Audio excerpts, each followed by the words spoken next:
Burst اور سیلاب کے بعد ریسکیو آپریشن میں اب تک 184 لاشیں نکالی جا چکی ہیں۔ لاپتہ افراد کی تلاش کے لیے رات گئے اندھیرے کے باعث معطل ریسکیو آپریشن صبح ہوتے ہی دوبارہ شروع کر دیا گیا۔ حالیہ بارشوں اور سیلابی صورتحال سے نمٹنے کے لیے ضلع بنیر میں فلڈ ایمرجنسی نافذ کر دی گئی ہے۔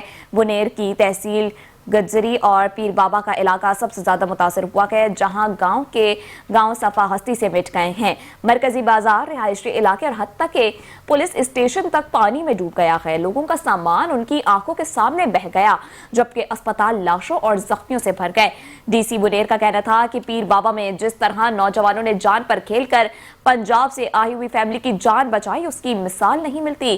بٹگرام میں دریائے نندیار شمالی میں 14 افراد کی لاشیں نکالی گئی ہیں۔ لاپتہ 7 افراد کی تلاش کے لیے سرچ آپریشن جاری ہے۔ گزشتہ روز ڈیری گلی میں متعدد گھر سیلابی ریلے کی زد میں آئے تھے۔